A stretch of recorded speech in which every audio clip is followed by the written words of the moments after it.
Ladies and gentlemen, distinguished guests, welcome to ADF Talks Russia,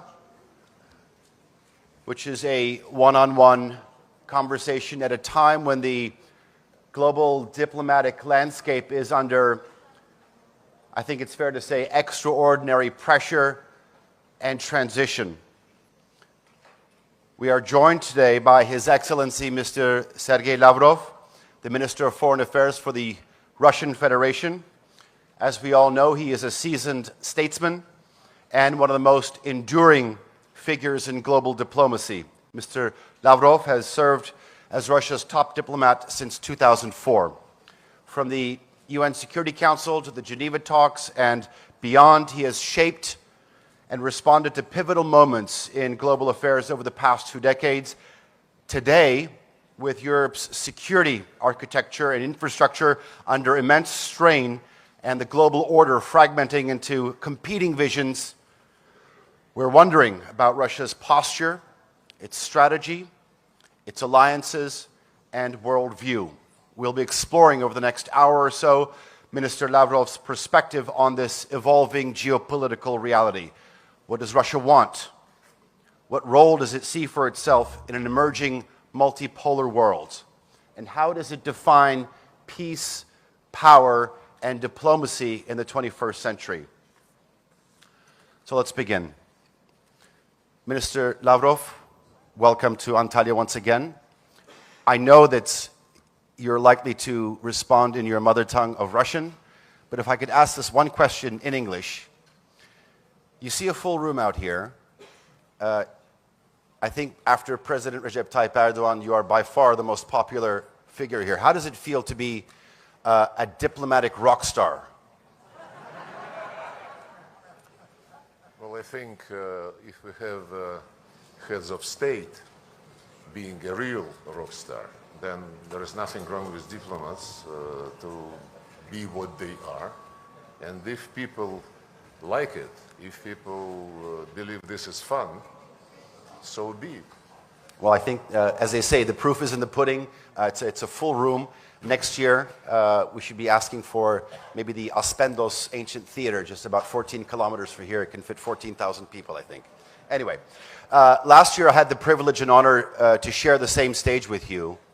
And one of the things that you tried to emphasize was the rise of the multipolar world. 12 months on, how do you assess the current state of this transition, and how do you feel this trajectory has met your country's expectations? Well, I think the trend became even stronger. More and more countries, big countries, medium-sized countries, small countries, would like to have an equal say in the world affairs, in full conformity with the United Nations Charter, which says that the United Nations is based on sovereign equality of states. And more countries want to determine their life themselves, to have fair treatment, to have fair competition in economy, trade, in other areas, just in line with the principles of globalization, which were promoted by our Western friends, especially by the United States, for so many decades. And when everybody became persuaded, the globalization stopped, and what we observe is fragmentation of the world economy. This is the time of uncertainty, I would say. Nobody knows how the situation with world trade and investment is going to end. Well, there would be no end. How it is going to evolve, I would say, because there would be new twists in this situation. But generally speaking, about multipolarity, it is gaining ground, no doubt about this. Not only big countries like China, India, Brazil, Turkey, Indonesia, Egypt, South Africa, many others, they believe that they deserve a say in world affairs. And therefore, multipolarity is is a chance for the United Nations Charter principles to be materialized. Because before, during this globalization, especially during Cold War, the sovereign equality of states was never respected by our Western colleagues. If you retrospectively consider history after World War II and creation of the United Nations, there was no single conflict where the West, the leaders of the West, would be treating parties to a conflict as equals. I understand that this might sound idealistic and maybe this equality would never be brought to life. But the principles of the Charter, drafted by the founding fathers, they already provided for multipolarity. Just like they provided for respect for human rights, respect for the right of nations to determine their fate themselves, and this is also on the rise. Manifestations are plentiful. It is very important to underline that in our vision of multipolarity, as we promote this concept with our partners in Shanghai Cooperation Organization, in BRICS, in Eurasian Economic Union, the concept of multipolarity does not exclude the West. It embraces everybody, just like the Charter instructed us. I see no reason why China and the US shouldn't have good relations, why Russia and the US shouldn't have good relations, why everybody shouldn't be treated with respect and with understanding of national interests. I had some contacts with the members of the Washington administration, and I liked the message which they were carrying. I'm not quoting, but in essence, the message was that the foreign policy of the United States is based on national interests of the United States. At the same time, the United States recognizes that other countries also have their national interests. And those interests would never coincide fully, maybe even half of these interests would not be similar. But when the interests, especially the interests of big countries, coincide, it is essential for them to find ways to materialize them into mutually beneficial economic, logistical, and other projects. While when these interests contradict each other, it is the responsibility and duty of countries, especially if we speak about big powers, not to allow these differences to degenerate into confrontation, especially the hot confrontation. And this is something which we absolutely support. We have been acting the same way throughout our history. And the last element of this multipolarity, in our common region, the security issues after World War II have been addressed from the Euro-Atlantic logic. The NATO, of course, EU was European per se, but lately the European Union signed a deal, a treaty with NATO, treaty on agreement, I don't know, but European Union is now part of Euro-Atlantic policies, no doubt about it, including the provision of its territory for NATO plans to move eastward, southward, I don't know where. OSCE was created as an obviously Euro-Atlantic creature, and all of these Euro-Atlantic constructions, I think they failed. They failed to consolidate security and stability. what they succeeded in is igniting tension and remilitarizing Europe, including Germany, in spite of the fact that the economic and social situation is degrading. But all efforts of this Euro-Atlantic community are concentrated on getting ready for a new war. And Germany, together with France and Britain, are in the lead of this. If you think about how the world looks now, Africa, well, everywhere there are sub-regional organizations, many of them. Organization of Turkish states here, Eurasian Economic Union, ASEAN, Shanghai Cooperation, many. The same is true for Africa, many sub-regional groupings, and in Latin America. But Africa and Latin America, they do have their all-continental structures, African Union and CELAC. In Eurasia, there was never anything like this.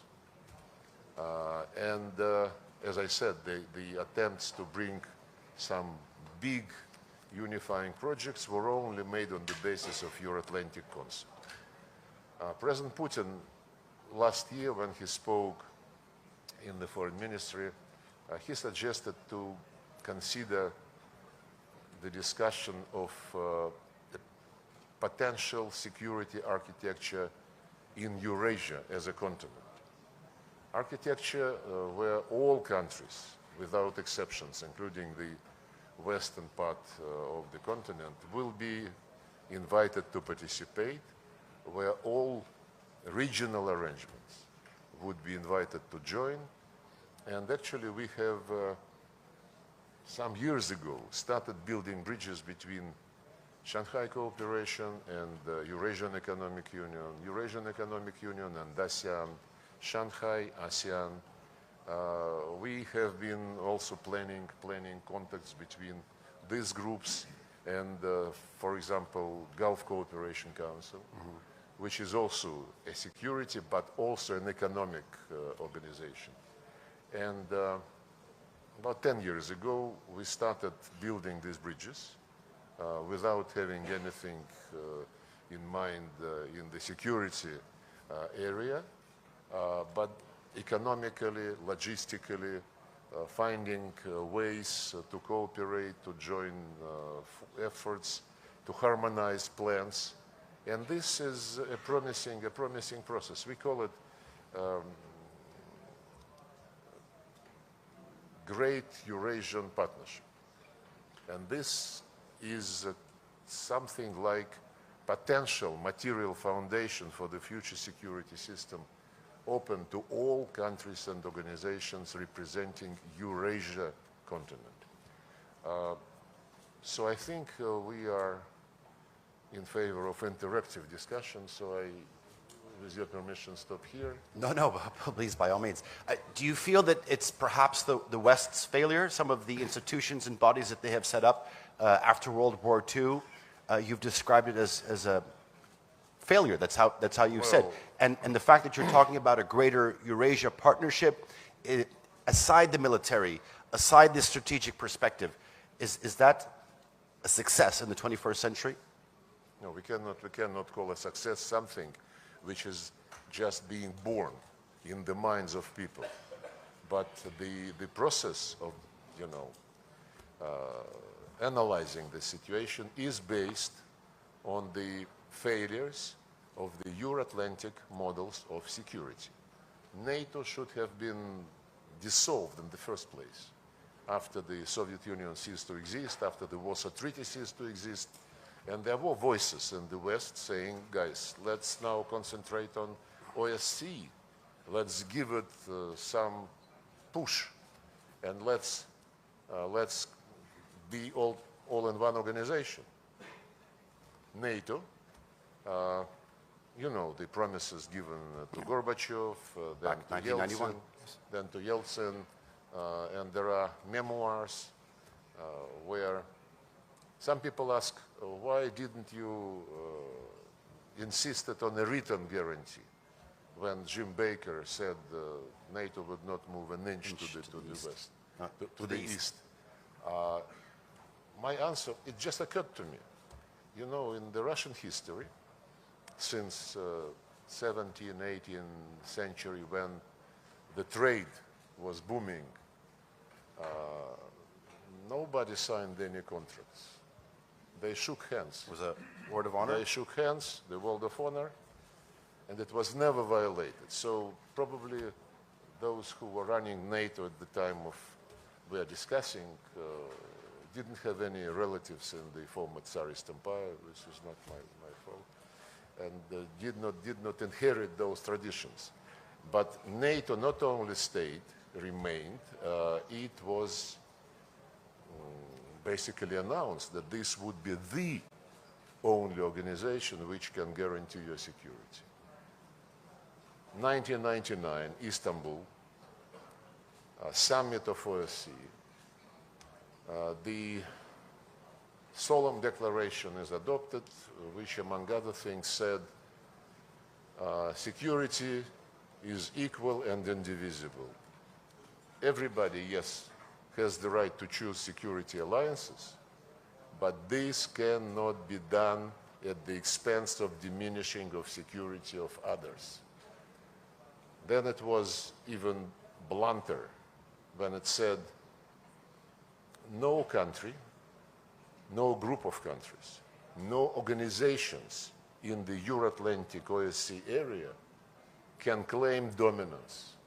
And NATO was doing exactly this. And when Putin came to power, was elected president, he was repeatedly warning about very dangerous nature of this course. 2007 in Munich, if you re-listen it now, it was very far-sighted, unfortunately. Then 2008, NATO summit in Bucharest,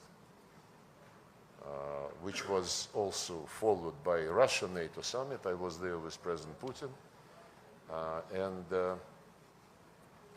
When it was announced that Germany and France did not allow to pass a decision formally launching negotiating process for Georgia and Ukraine to be admitted to NATO,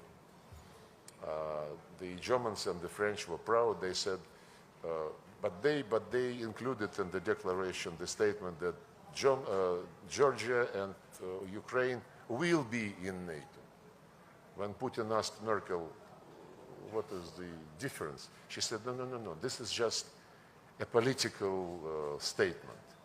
And what we managed to avoid was a legal process to be launched. But frankly, it's childish. Because Saakashvili lost his brains a few months after Bucharest, when he ordered the attack of the Russian peacekeepers in South Ossetia, violated the OSCE endorsed agreement, and so on and so forth. Then, in 2010, in Astana, this was the last summit of OSCE so far, the Istanbul formula was repeated verbatim. No organization can claim dominance, no one strengthens his security at the expense of security of others. The lady is uncomfortable, you think? No, but there is some commotion all the time here.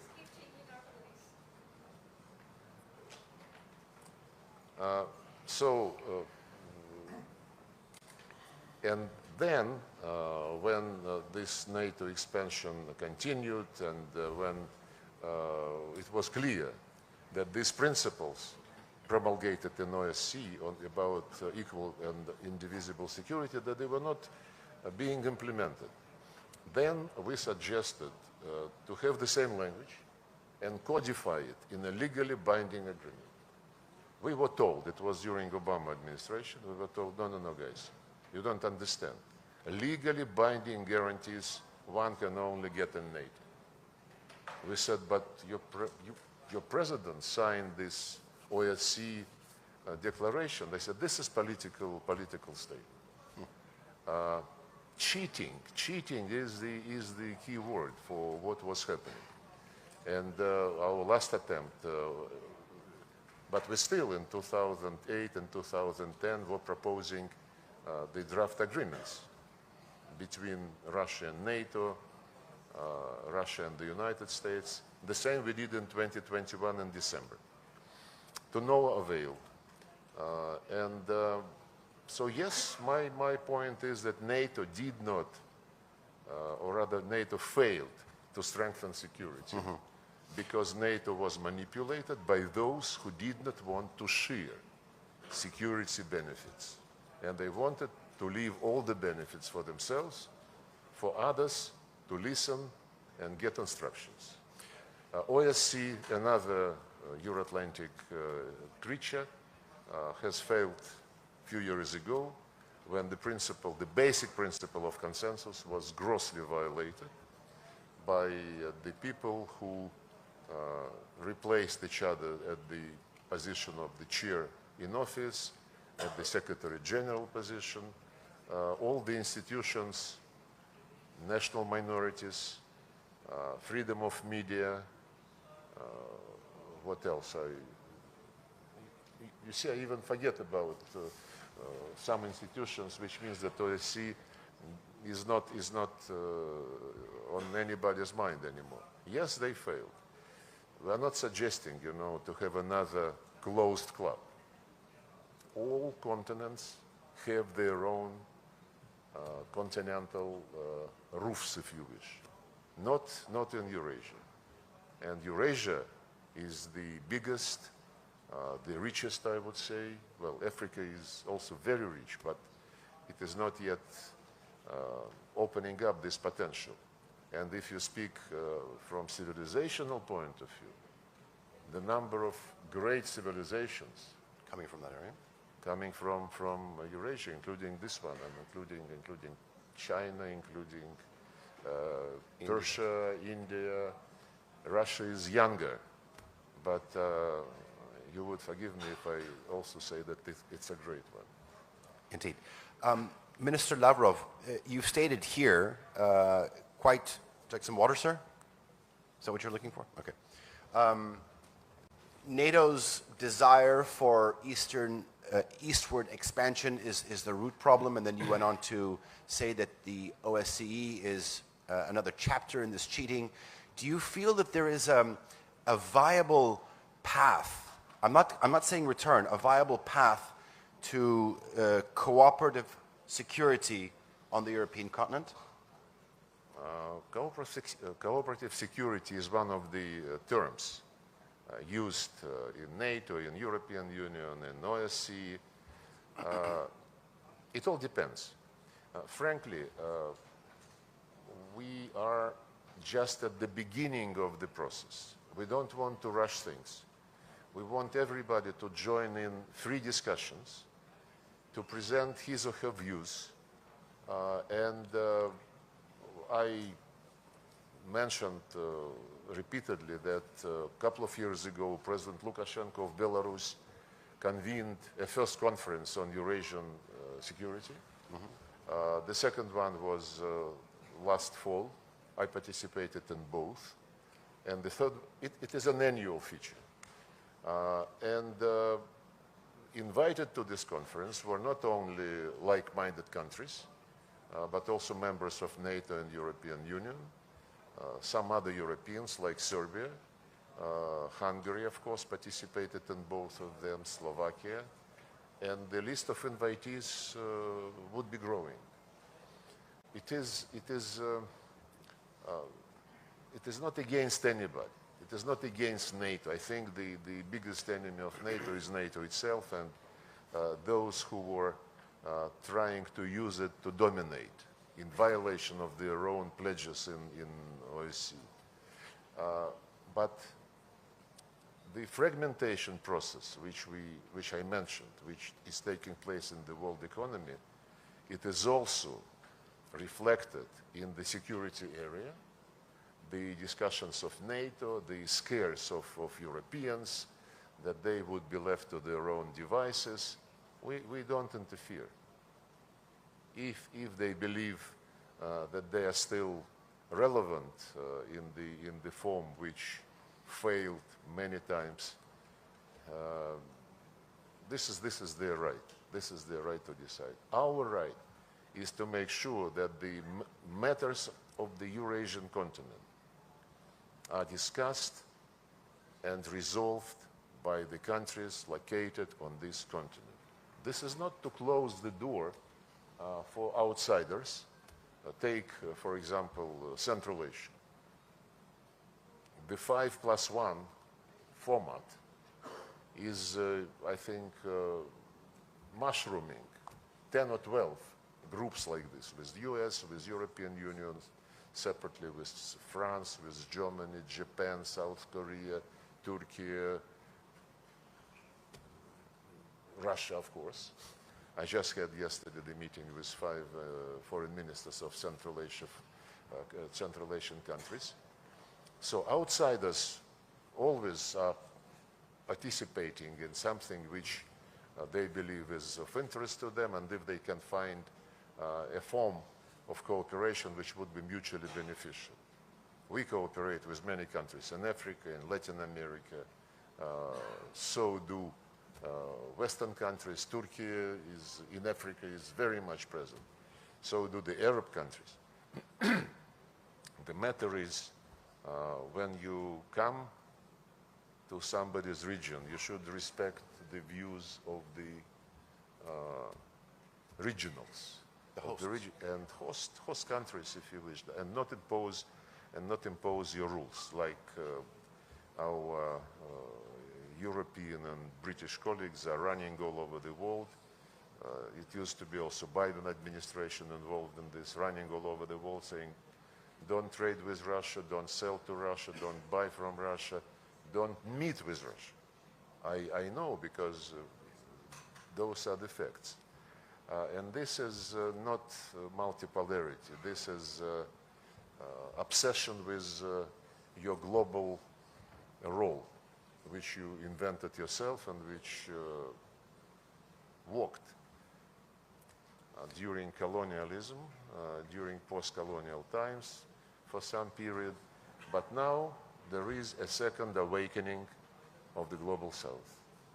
After the decolonization process, the Global South was happy, freedom, but now they understand that the global economy was crafted the way which left them with peanuts from the use of the natural resources which they inherited from God and history. Absolutely. I remember during the second Russia-Africa summit in 2003 in St. Petersburg, President Museveni of Uganda was giving statistics of the world coffee market.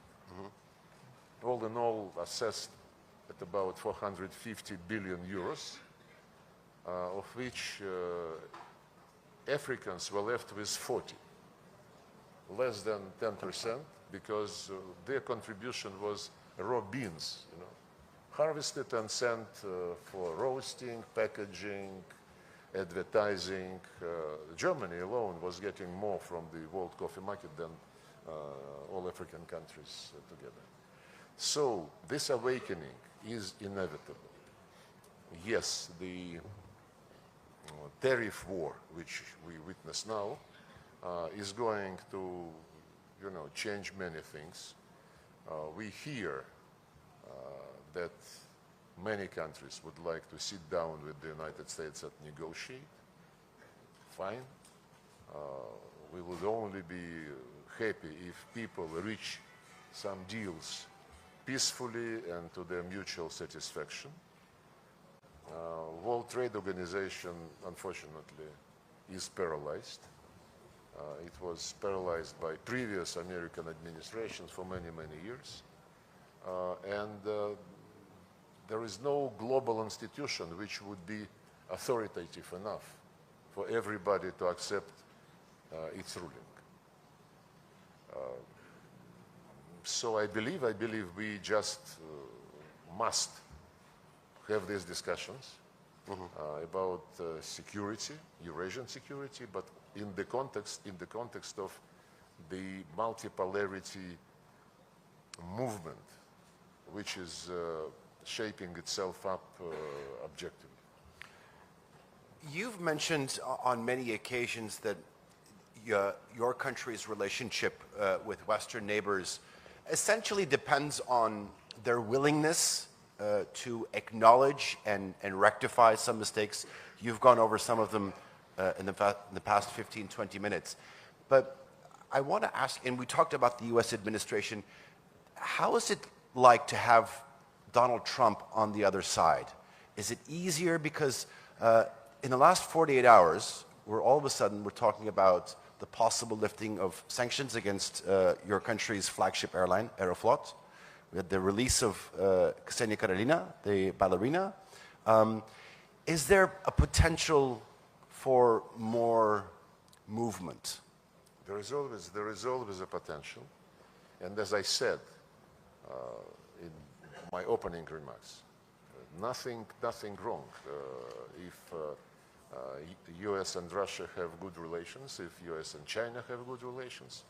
And what is going on between us and the Trump administration is really a very banal thing. Countries talk to each other without dictating to each other, without asking for any precondition. They just talk to each other. China and the United States, they have many differences. Russia was doctrinated by Biden administration as the immediate threat, China as the long-term biggest challenge to the American dominance. So competition in the world of economy, you see what kind of forms it acquires. And Taiwan, the situation in the Strait of Taiwan, the situation in South China Sea, who is going to have more influence with countries of East, South Asia, and they exchange statements, China and the United States, which are not very pleasant to each other, including on Taiwan. When the West, headed by the United States and other Western countries, they say we recognize, we follow one China policy, but they immediately add, but don't even think of touching the status quo. And what is status quo? It is not. It is not one China policy. And from time to time, we hear from Washington the threats to Beijing. Don't even think of using force.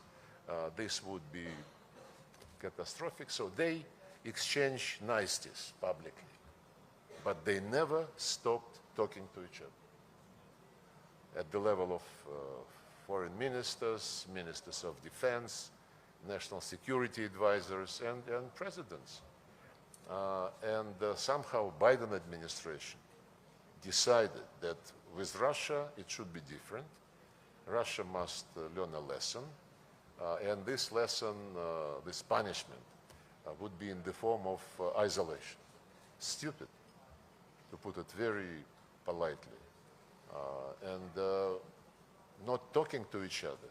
So Trump, what Trump is suggested is come back to normalcy, to stop this idiotic posture, which was, I think, not, which was a disgrace for the American role in the world affairs. Let me put it this way. Yes, we discuss bilateral relations, starting with the normalization of the work, of the conditions in which our embassies work. Obama administration started throwing out diplomats. He stole 5 pieces of diplomatic property, which are still under arrest.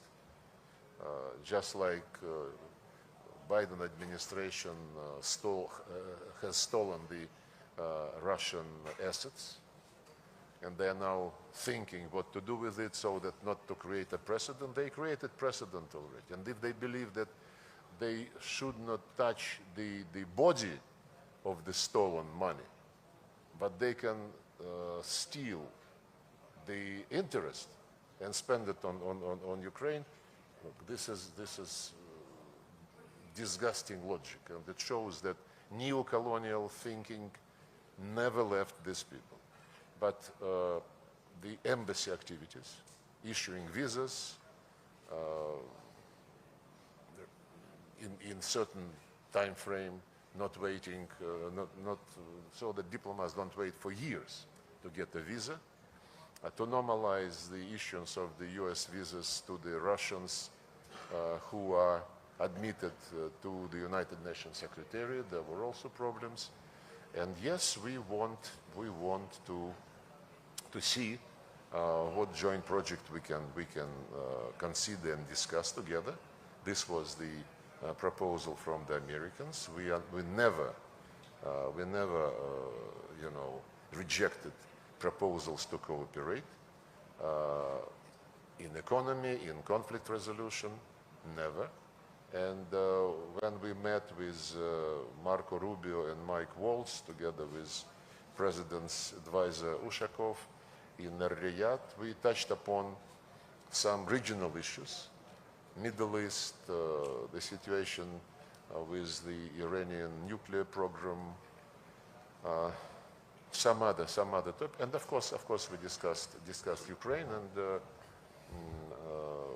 I will repeat again what I said then, and I repeated this publicly also.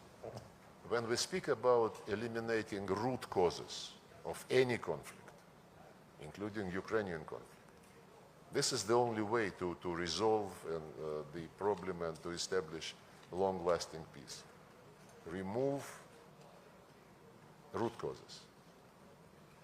President Trump was the first and so far, I think, almost the only one among the Western leaders who repeatedly, with conviction, several times stated that it was a huge mistake to pull Ukraine into NATO. And this is one of the root causes which we quoted so many times.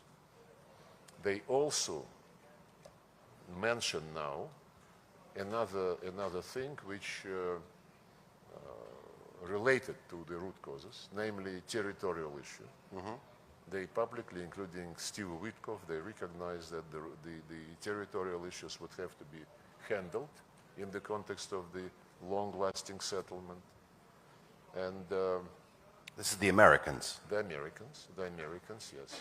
And I would like to, by the way, when Ukrainians and the US delegations in Riyadh agreed on some paper in favor of 30-day ceasefire, this was done in the context of the Americans saying NATO and territories inevitable.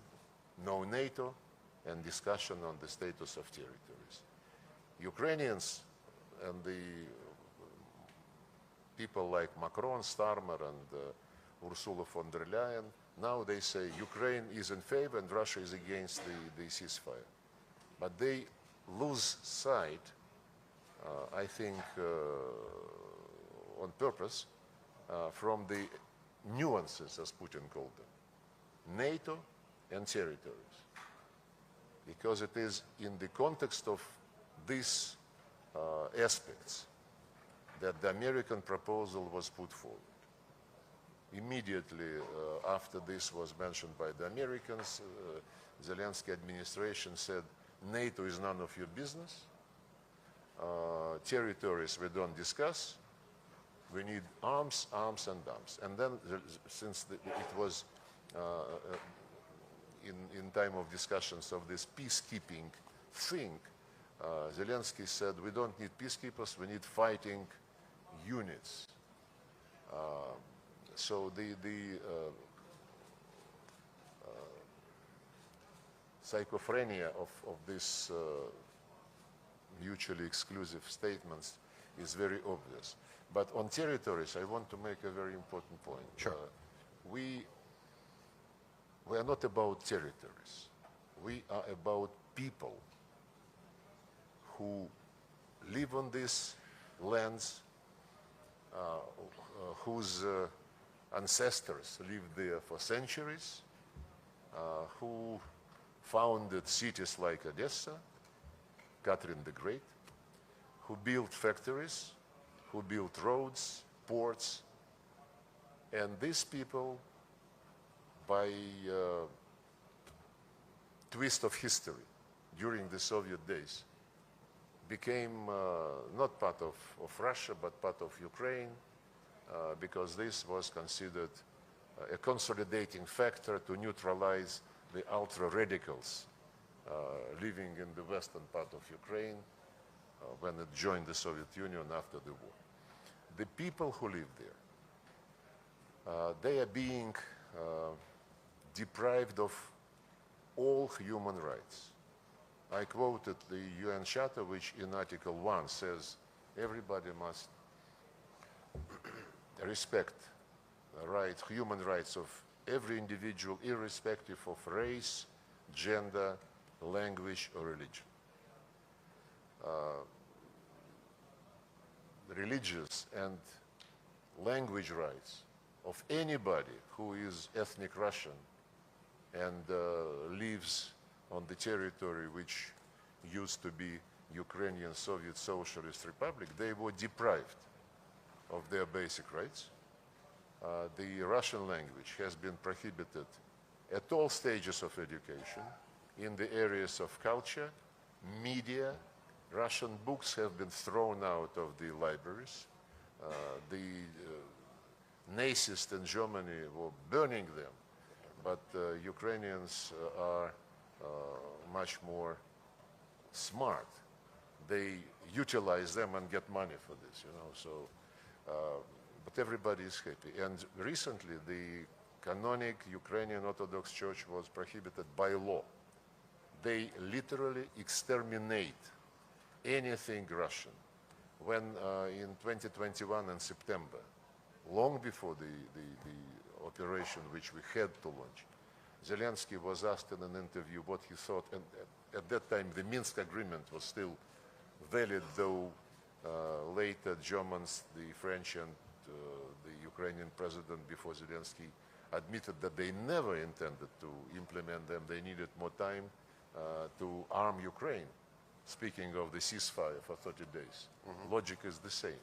But in September 21, Zelensky was asked what he thought about the people on the other side of the line of contact in Donbass. And he said, trying to sound clever, you know, there are people and there are species. And my advice to those who live with Ukraine but feel associated with the Russian culture, for the sake of your kids, for the sake of your grandchildren, get out to Russia. And just a couple of weeks ago, in another interview, when he was asked what is driving him, you know, he said, hatred to Russia. The interviewer wanted to clarify to Putin. He said, no, to all Russians. And this is said by the person who, during his artistic days, was defending the right of Ukrainians to speak Russian. And he said, get lost. Don't even think about touching the Russian language. It's our history. So this is where we are. Hatred is not the best guide. Can you imagine? By the way, I want to. Maybe somebody knows. Israel never prohibited Arab language. No, I don't think so.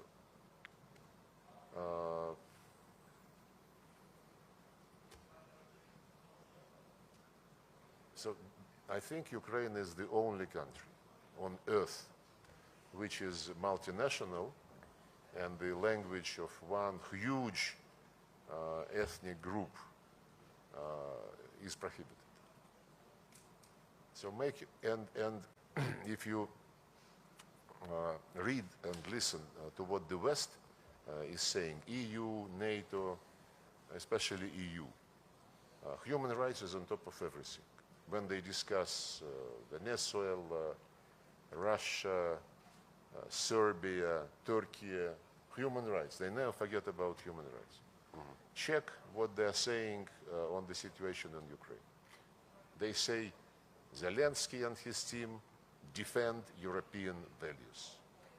If your value is exterminating the language of those who founded the country, if your value is to glorify Nazis and their collaborators who were convicted by the Nuremberg Tribunal, to whom you put monuments, whose birthdays you celebrate as national holiday, while ruining, toppling the monuments to those who saved Europe from Nazism, toppling the monument in Odessa, which I mentioned already, to Catherine the Great, who founded that city. By the way, soon after this monument to Catherine the Great, the Empress was toppled, UNESCO granted the Odessa central region where the monument was located the status of the World Heritage. It's such a shame to the lady who happens to be French and happens, I think, by default to become Director General of this respected organization. Minister Lavrov, all right, so you eliminate the root cause, and you talked about territory. I was just in a session talking about the European security structure, and on there was the Ukrainian foreign minister, and he says, when it comes to territory, I hear your concept, your idea, your position on territory, but they're not going to accept anything less than the 1991 borders.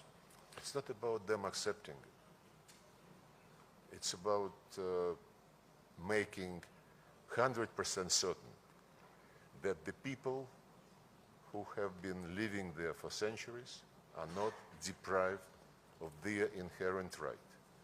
And if Ukrainian Nazist regime, I cannot describe it otherwise, enjoys the cover from the European Union, which, as I just mentioned, never dropped a word about the situation with human rights in Ukraine, then this is not our problem. Okay.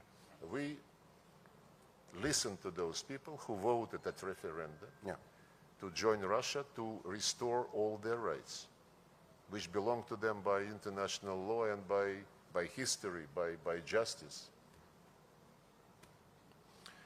Okay. You have stated on numerous occasions that it is a hostile act to even entertain the idea of foreign peacekeepers. Would, under any circumstance, the Russian Federation think about neutral peacekeepers in the territory? The biggest advocates of something like stability force, sustainability force, are Macron and Starmer. And they are not thinking about any neutral force. They say we, Macron and Starmer, would be the countries who would provide the most of the contingent. They talk, by the way, to countries outside European Union, including Turkey. They talk, according to the rumors, they said that they are talking to China, which is a lie. India, Indonesia, they mention. My question is, first, President Trump, who, as I mentioned already, seems to understand much, much, much more about what is going on than any European leader, except I would highlight Hungary and Slovakia. These leaders are quite thoughtful, but it was President Trump who said first many things on NATO, on territories, and he said that when asked about this idea of a contingent, a force, a group, whatever you call it, there should be some discussion between the parties. They say, I think Macron said, no discussion with Russians, Ukraine is a sovereign country, it has the right to invite anybody. And they are inviting us. In brackets, I would repeat what Zelensky said. We don't need peacekeepers, we need fighting units. So make your own conclusion. But Kit Kellogg, by the way, yesterday said that why don't we divide Ukraine like we divided Berlin after World War II? Then he said he was misunderstood, misspoken, but everybody is missing the key point. Imagine, yes, the leaders of Brussels bureaucracy, they say we must reach a deal which at the end of the day must guarantee Ukraine sovereignty. They, by the way, didn't mention territorial integrity, but sovereignty. My question is to them, you mean you want to have peacekeepers to keep the same regime which is now headed by Zelensky?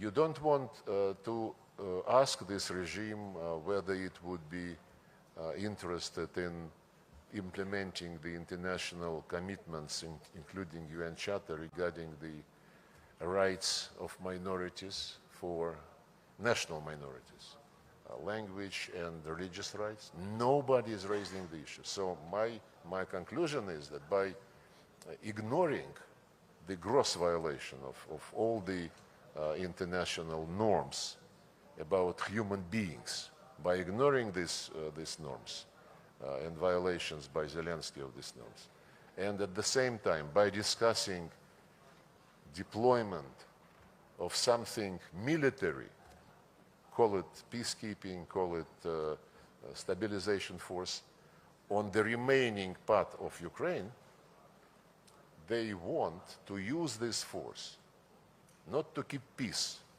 but to keep and protect the Nazist regime. And this is key. Everything else is smoke screen. You mentioned the important talks that were going on in Riyadh and some of the conversations you had with the American delegation. Also, what was talked about is safe navigation in the Black Sea. We know that there was a process going on in building this with the Turkish side, with the Republic of Turkey.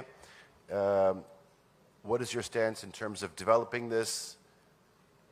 It was one of the proposals mentioned by President Trump in his latest phone conversation with President Putin. And President Putin said, okay, but we have to specify the deal the way which would not allow the failure of the first one to be repeated. And the first one was in 2022. It was a package, guarantees for Ukrainian exports, and the second part of the package was memorandum between the UN and Russia to guarantee the exports from Russia by ensuring normal freight rates, insurance rates, by ensuring the right of the Russian bulkers with fertilizers, with grain, to call on European in Mediterranean ports and so on and so forth. Just the normal terms of trade, no concessions. And the Ukrainian part of the deal was implemented. The Russian not even started. We don't blame the United Nations, whose representatives were trying, and they continue to try, because formally the Russian UN deal lasts until July this year. It was a 3-year deal, while deal on Ukraine was 1 year. And of course, after the first year elapsed, we said, thank you very much. We don't want to play one way. And then Secretary General Guterres was trying, Secretary General of UNCTAD, Rebecca Greenspan was trying, but the UN position, the UN Secretariat position, was very, tricky. Basically, they were saying we cannot touch sanctions. De facto, they recognized unilateral sanctions as legitimate. So they told us, we will try to find a way bypassing sanctions so that we don't violate them. And they have been trying to do this for almost 3 years and to no avail. So when it is not for the first time that this Black Sea topic is popping up again. Last year, President Erdogan, I think in March, proposed to President Putin to resume the deal. He said that Zelensky is ready to cooperate.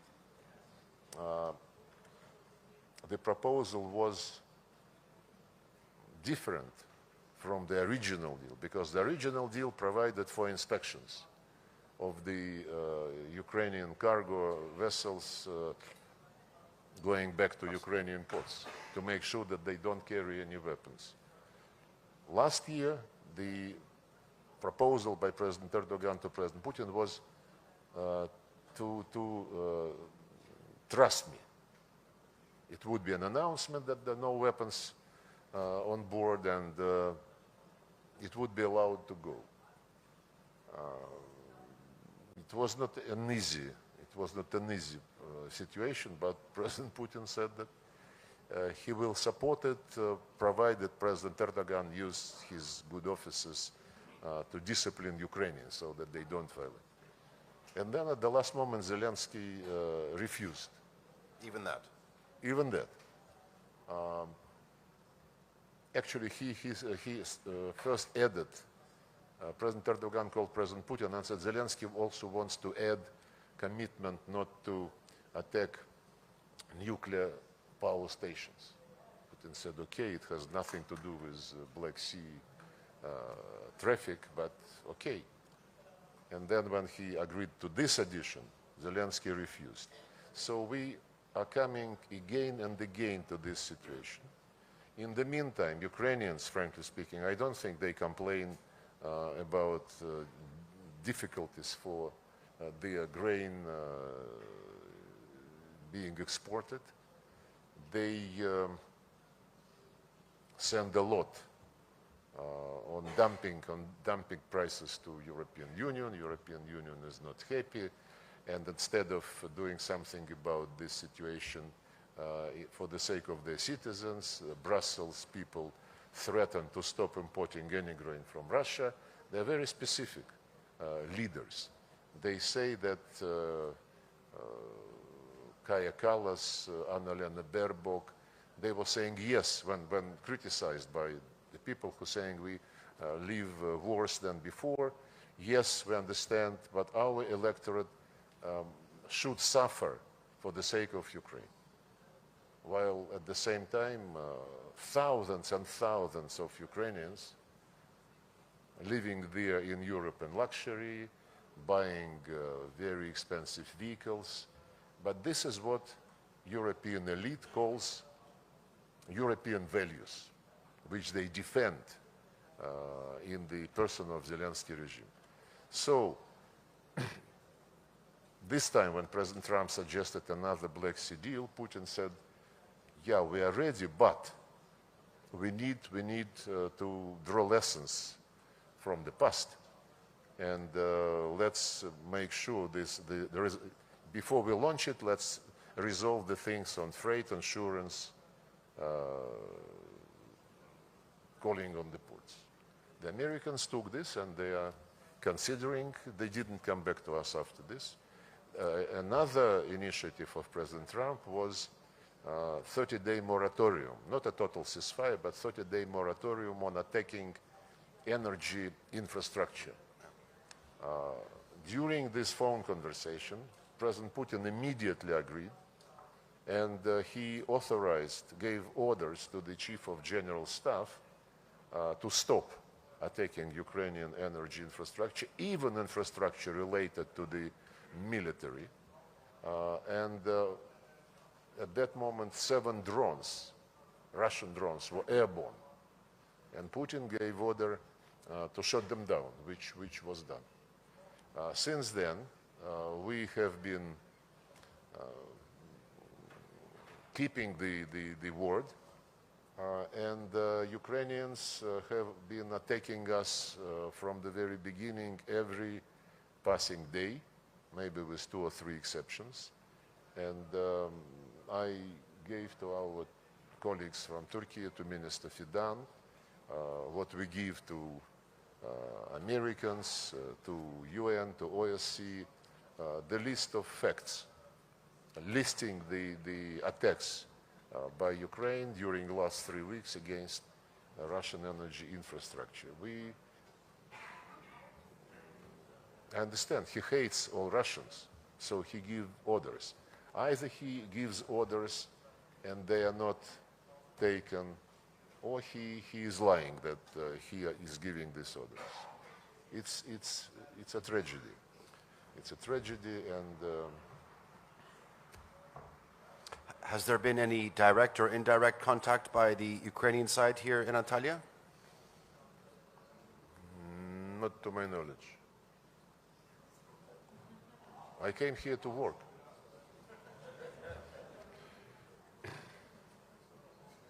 Okay. Ladies and gentlemen, we're coming to the end of our allocated time. I've talked about relations with the West, the United States, the situation in Ukraine. If any esteemed journalist has a question on anything else. From China. Yes, from China. Yeah, Mr. Minister, would you think that the President Trump or some guys around President Trump has said they would like to adopt sort of the country-listen approach to drive the wedge between Russia and China and realign with Russia after the aftermath of the Ukrainian war? How would you see, how would you evaluate this kind of sort of the country-listen approach? You mean to do what? To Yeah, to make the ties between USA and Russia closer and drive the wedge between Russia and China. Would that have effect? look, I can only tell you that in none of our contacts with the Americans, in none, be it phone conversation, be it meeting in person, this issue was never raised or even hinted upon, never. And I think that